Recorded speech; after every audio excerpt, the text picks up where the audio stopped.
Foram poucos imigrantes vindos lá do fim do mar. Desbravaram estas terras trabalhando sem parar. Essa é uma das letras mais bonitas que eu já ouvi na minha vida. Boa noite, raros e amados telespectadores do programa Plantar para Crescer. Estamos há 2 anos no ar, neste formato, aqui na Vale TV, na internet e nas redes sociais. O programa Plantar para Crescer fala sobre agricultura familiar. É o primeiro passo de um projeto que nós temos em andamento, que se chama Ação 2024, 200 anos da imigração alemã na nossa região, de Novo Hamburgo em especial. É uma honra estar aqui durante esses últimos 2 anos, e antes disso, uns 10 anos para trás, no canal 20 da NET e depois na Vale TV, com meu pai Aurélio Decker, depois com a minha irmã Juliana Decker, e depois de novo com meu pai Aurélio Decker, e agora de novo eu aqui com a minha irmã e às vezes com meu pai, enfim. Eu não sabia que ia dar um nó na garganta ouvindo o hino da nossa cidade. Mas é verdade e a emoção é verdadeira, e durante esses 2 anos aqui neste programa eu já chorei, eu já cantei, eu já lamentei e eu já agradeci. E hoje não podia ser diferente, uma surpresa para mim, uma alegria para mim estar aqui então comemorando esses 2 anos, falando sobre o nosso hectare mágico. Com 1 ano de atraso, na verdade, olha aí, ó. Espera a câmera enxergar ele, peraí, será que ela vai ver? Olha aí que beleza, ó. 100 metros por 100 metros. Aqui um galinheiro, aqui uma estufa, aqui uma plantação de maracujá, milho, melancia, café, árvores nativas, bananeiras, caixas d'água e tudo mais. Esse aqui foi o primeiro rascunho feito lá no começo, quando surgiu o projeto. E eu chamei o meu pai um dia numa reunião e disse: ô pai, eu tô com uma ideia. Lomba grande, plantação. O que está acontecendo? Por que nós deixamos a agricultura de lado? Aonde foi que Novo Hamburgo começou a deixar para trás uma coisa tão importante? Claro, a cidade cresceu, o calçado se tornou a nossa grande menina dos olhos. As vitrines do mundo inteiro expuseram os sapatos feitos na nossa querida Novo Hamburgo, durante anos, durante as estações, as feiras, a FENAC, aquela coisa toda, uma história linda que deve ser preservada e contada. Agora, nós não podemos morrer agarrados numa caixa de sapato, como eu já falei outras vezes. Tudo tem um começo, um meio e um fim. E não sou eu, um Zé Ninguém, um arigó, com as mãos calejadas aqui, um plantador de batata, como falaram em plantar batata, que vai vir dizer isso. Mas o que está acontecendo?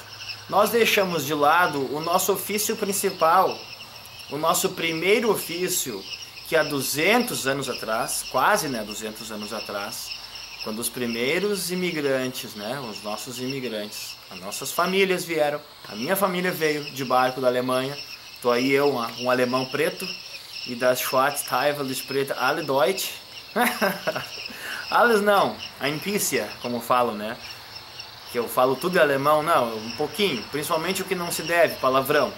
Me lembro da tia Lucila falando e me xingando em alemão principalmente, eu não sabia o que ela estava dizendo, mas pela entonação da voz eu sabia que não era bom. Então essa história tão bonita deve ser preservada, a história deve ser preservada, contada para as novas gerações, e o principal, nós precisamos aprender, porque como diz no outro hino que emociona muito, povo que não tem virtude acaba por ser escravo. Cuidado com as interpretações. O que nós temos de bom e de ruim para avaliarmos nesses 200 anos de história, Novo Hamburgo não existia. Vieram os imigrantes pelo rio, eu não vou contar essa história porque tem um filme aí que vale a pena olhar do Valahai, Um filme, credo, eu chorei muito olhando o filme. E ali tem assim então uma parte interessante. Procurem aí o filme Valahai, a história do Novo Hamburgo, da nossa amiga Regina Ziles. Bom, o que me cabe então? O hectare mágico era o que eu queria falar. Não posso dispersar muito porque você sabe que eu falo, me emociono, misturo os assuntos, aquela coisa toda. Aprendendo com a história que eu vinha dizendo, os nossos queridos imigrantes chegaram apenas com esperança na bagagem, algumas sementes, algumas ferramentas e as suas famílias. Foram abrindo as picadas, e aí a origem do nome picada, e começaram a se instalar, começaram a plantar para ter o que comer. Aí a cidade foi desenvolvendo, as comunidades foram se desenvolvendo, e aí veio o tal do progresso, e a coisa andou, e foi uma história linda, e aquela coisa toda. Porém, o ciclo do sapato está encerrando, ou está em uma nova fase. O que é que nós podemos fazer novamente? Voltar para o começo da história. Tudo de novo. Agricultura familiar. Um pequeno agricultor.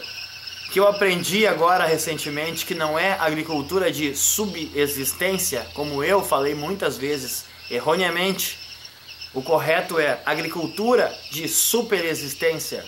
Porque nós somos pequenos super agricultores que garantimos o alimento saudável para as nossas famílias e para os nossos clientes. Eu, durante mais de um ano, tive assinantes que eu entregava semanalmente as caixinhas ou as cestas com verduras, frutas.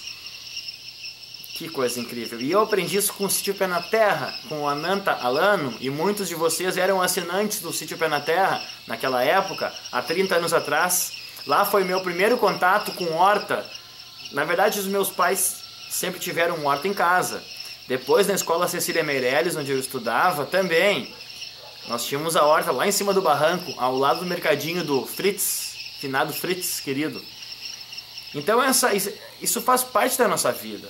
A agricultura, ela faz, mesmo querendo ou não, e as pessoas não querendo, faz parte da nossa história, faz parte da nossa vida e faz parte do nosso dia a dia. Hoje, agora meio-dia passado, já é de noite, dia 21 de julho, terça-feira, sem vendaval, sem gafanhoto, e sem ciclone e sem falta de luz aqui na zona rural, graças ao nosso bom Deus.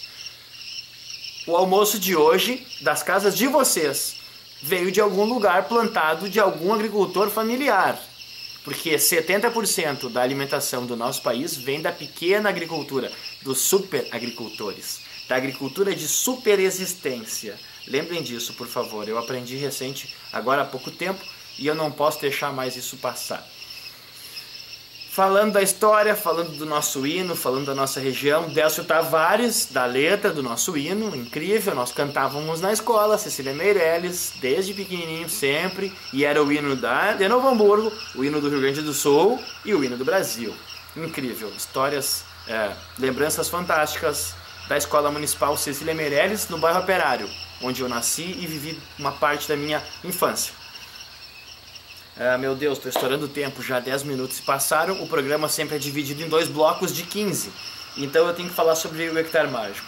Para não começar e parar, eu vou dar mais uma tocada então nessa questão aí das emoções e tudo mais. E depois no segundo bloco então eu vou falar somente sobre o hectare mágico, que vai sair do papel literalmente.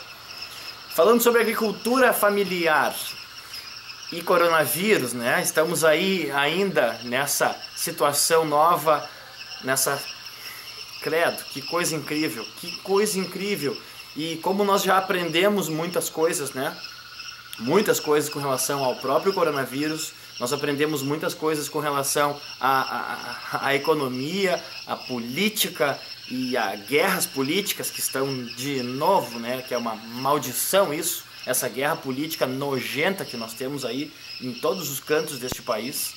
Mas o bom é que a verdade sempre vem à tona. Ela demora um pouco, mas ela sempre vem à tona. E aí, claro, né, as justiças são feitas. Ela tarda, mas ela não falha. As pessoas que estão se aproveitando disso aí, elas vão pagar, e vão pagar muito caro. Porque a população e as autoridades, e seja lá quem for, Não vai deixar isso passar, porque são pessoas que estão morrendo. Hoje pessoas vão morrer. Ontem pessoas morreram.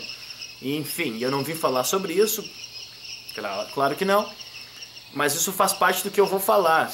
E a agricultura familiar, então, como eu estava dizendo, ela nunca esteve tão atual do que nos dias de hoje, querendo ou não. Qual é a maior... o que se fala hoje em dia? Fique em casa. Correto ou não, né? Certo ou errado, não interessa. É o que nós temos que fazer, ficar em casa. E o agricultor trabalha onde? Em casa, com a família dele. Eu, na verdade, a minha rotina mudou muito pouco. Eu continuo em casa. Eu sempre trabalhei em casa, aqui na plantação e aqui gravando os programas, aqui no galpão, às vezes no galinheiro. 12 minutos, o tempo está passando. Então a agricultura familiar ela está mais em dia, ela está mais atualizada neste ponto também. Porque as grandes empresas e as lojas e a moda e os telefones que hoje pulam e dançam e falam e todos os outros, eu não sou contra nada disso. Meus amigos têm loja, nota 10, eu uso celular, não sou contra a tecnologia. Mas a questão é, a minha bronca só é uma, porque é que a agricultura é sempre tão discriminada na própria maneira que nós falamos. Ah, tá caminhando igual colono, tá indo pra roça, né? Vai plantar batata. A expressão vai plantar batata, na época da Revolução Industrial, se tornou um termo pejorativo para pessoas de baixa qualificação, que não eram, então, atualizadas com o novo mundo. Esse era um termo que se usava, vai plantar batata. Tipo assim, tu não serve para nada, vai plantar batata. Ainda bem que poucas pessoas desqualificadas continuaram plantando batatas, porque são essas batatas que nós estamos comendo hoje.